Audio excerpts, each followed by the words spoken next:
నేను ఒక ఆమెను అడిగాను, ఎందుకు చర్చికి రావట్లేదని. మొదటి రోజు చెప్పలేదు నాకు, మళ్ళీ రెండోసారి కనిపించింది. ఏమైంది తర్వాత చెప్పింది. ఆమె ఇంటి పక్కన ఆమెకి ఫుల్ ఫైట్. ఏమండి, మామూలు యుద్ధం కాదంట. విచిత్రం ఏంటంటే ఆమె కూడా ఈ చర్చికి వస్తుంది. ఇంకా విచిత్రం ఏంటంటే వీళ్ళు ఆ వరుసలో ఆమె, ఈ వరుసలో ఈమె. ఈమంటుంది, ఆమె ముఖం చూస్తూ నేను ఆరాధన చేయలేక నేనేం మానేశాను, వెరీ గుడ్ స్తోత్రం హల్లెలూయా అన్నా నేను. మరి ఏమంటాను నేను? నువ్వు ఇంకా ఆ ముఖం చూస్తే నువ్వేం క్రైస్తవురాలు? అసలు గొడవలు ఎందుకు? నువ్వు గొడవ పడుతున్నావంటే నువ్వు క్రైస్తవురాలు కాదనమాట. గొడవ పడ్డానికి కదా మనం ఎక్కడున్నాం.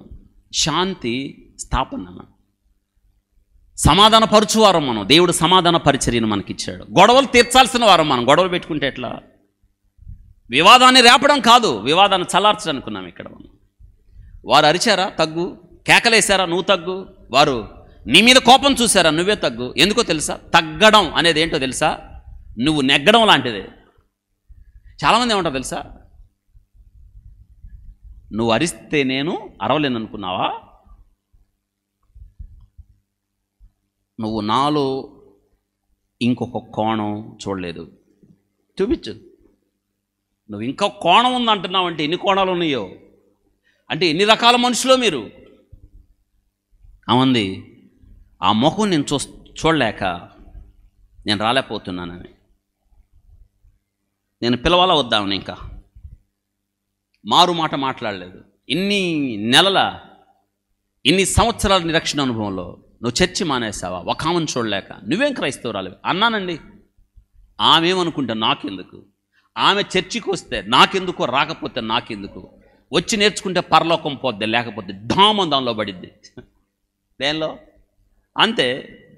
ఎవరెవరి కోసం రావాలి? ఇక్కడ బ్రతిమలాట్టాలు బుజ్జగించటాలు ఉండవు. మిమ్మల్ని బుజ్జగించి రారా అంటారు, ఉపయోగమే లేదు. మీ వల్ల నాకేం ప్రయోజనం? మీరు రక్షణ పొంది మీరు ఎదిగితే పరలోక రాజ్యం పోతారు. ఇది తర్ఫీదు శిక్షణ కేంద్రం.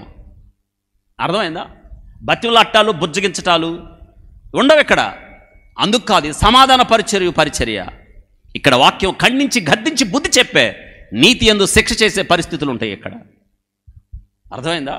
నేను వాక్యం ఉతికారేసి వచ్చాను. నేను రోడ్డు మీదే. వింటున్నారా?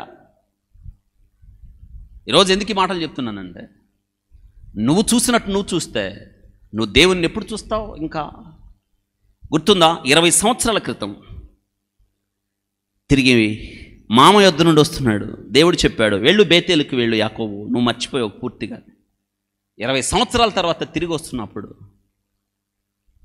అన్న వస్తున్నాడు ఎదురు. అమ్మో, 400 మందితో చంపడానికి వస్తున్నాడు అనుకున్నాడు. భయపడిపోయాడు యాకోబు. మీ అందరికీ తెలుసు, యబ్బోకు రేవు దగ్గర దేవుడు యాకోబును మార్చాడు. యాకోబు మారిన తర్వాత అన్నను అంటున్నాడు, అన్నా నిన్ను చూస్తే ఎలా ఉంది తెలుసా? దేవుని ముఖం చూసినట్టుంది అంటున్నాడు. అబ్బా, అన్న శత్రువే.